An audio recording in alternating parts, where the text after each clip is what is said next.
right now I'm joined in the studio by Felix Milton. Good morning. Good morning. It's afternoon It's now. afternoon, yeah, of course, past 12. Where does it go? So how's everything going, Felix? All right? Very well, thank you. Yes, yeah. Excellent. So the world of finance, what's happening? Not much has changed at the moment. It's all been put on pause while there's the election, of course. So volatility in the markets while they're deciding who's going to win or not, or whether it's going to be a winner and there may be a coalition. Who knows? Yeah. But that's going to have some impact on the market regardless. But that's not actually what I was going to talk about today. Oh. I was going to mainly talk about how to save money before Christmas. Not necessarily for Christmas, but before the big spending begins on all the Christmas necessities / unnecessities that people go for. Yeah, and I think sometimes it's much better to start early, isn't it? I mean, I've got to admit, I'm quite savvy, so I start in the sales. Oh, exactly. That's a good plan. That's a very sensible plan. But what are your top tips? What would you really advise people to do? So it's not going to be what you think. So we've got 6 weeks and 4 days to go today. I looked it up earlier. Yay! So what you should do, actually, if you're going to spend a lot of money at Christmas, now's a very good time to check where you should be saving money or making sure that you are not overspending on some areas. So I looked at some facts earlier. So lots of people are on their mortgage standard variable rate, which is just the Bank of England base rate plus an extra on top of it based on what the mortgage provider is. And that you go on to that usually after a fixed term ends. Okay. So as at the end of October 2019, the average standard variable rate was 4.9%, which is actually quite high when the lowest 2-year fixed rate that you may be able to get at the moment is 1.19%. So that's a very big difference, and a mortgage is obviously usually your biggest expenditure every month. So if you can save on that, you're going to save a lot of money in the long run. So, and that is something that's not just going to save for Christmas, it may help you save further down the line. So that's the first thing I'd encourage everyone to check, especially if you've got a mortgage, because if you can save money there, where could you put that money to better use? You could spend it on Christmas if you wished, but otherwise you could save it or do other things with it. And you can do that. So whatever mortgage you've got, you can sort of transfer it or change the rates. You should be able to. You'd have to do a remortgage. Most people can do it. There's a few exceptions where they won't be able to do it. They're called mortgage prisoners. And it's usually to do with those that had mortgages with firms that went bust in 2007 and got taken over. But again, there are a few other exceptions to that rule. But basically, anyone can remortgage. So it's a good idea to look at your rate. And if you can remortgage to a cheaper deal, do it because you're going to save a lot of money in the long run. Fantastic. I like that idea, Felix. I do like that. What else? So your mortgage is usually your biggest bill. And then on top of that, you've got other bills. So energy bills, for example. Going into winter at the moment, it's going to be quite expensive going forward. So generally what you want to do is see you're on the cheapest, say, electric rate or gas rate because you're going to be spending more on heating throughout the winter months. So just review that now and shop around for the best deal. And even if you're with one of the big six, they may offer you deals that aren't advertised to get you to stay with them. So if you give them a call and say you're going to leave, they may go, oh, actually, we can match XYZ provider. So just check that out as well. But if you can save money there, that's all other money again that will go into the pot that you could potentially spend on Christmas. See, I hadn't thought of that actually. That is a really savvy move because I'm quite lazy. Like the car insurance things, I just let it roll on. Exactly, Really? and they can really overbill you if you do that. So shopping around is the best way of thinking about it. Is a lot of people go, oh, but it's easy to let it roll over.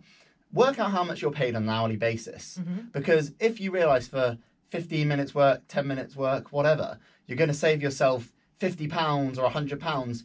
Do you get paid £50 or £100 in 15 minutes? Probably not in most cases. So really, it's worth your effort to just look around, shop around a bit and put the time in because you're going to make savings in the long run. Yeah. Where would you suggest to go? I mean, there's lots of...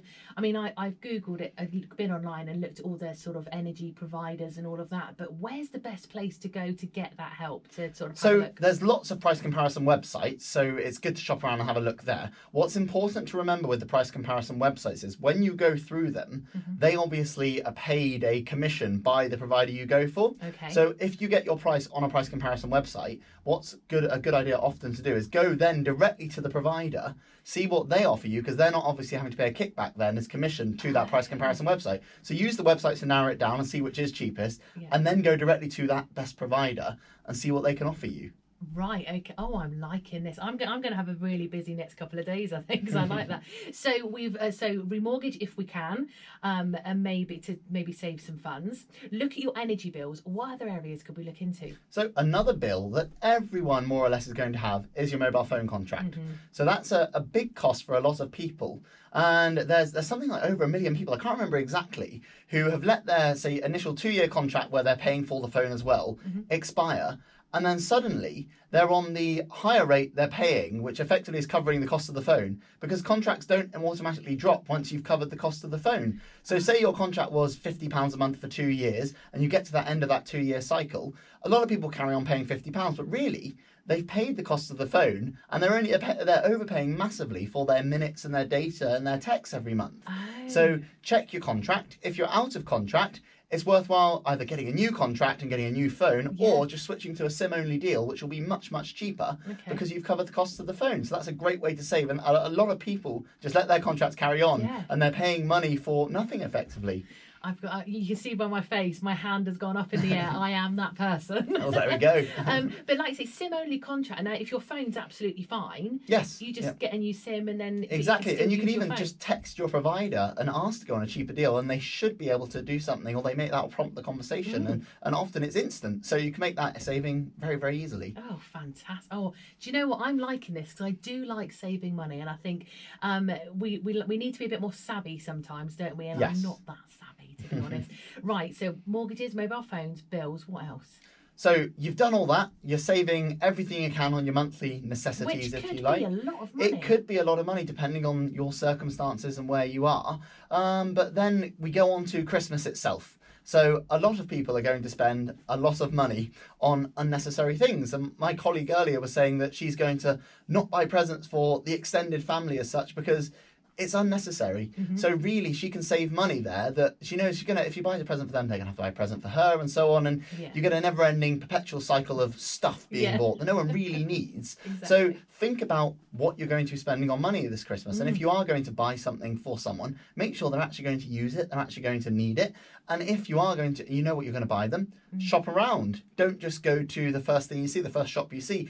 Think about charity shops. Think about things like eBay, Amazon, etc. If you can get something cheaper that you're going to buy anyway, why not save those pennies and go there? So that's a very good idea where you can save money quite easily at Christmas. Yeah, definitely. We're all getting together this Christmas, and for the first year ever, for my family, we've all said no presents for the adults, presents for the children.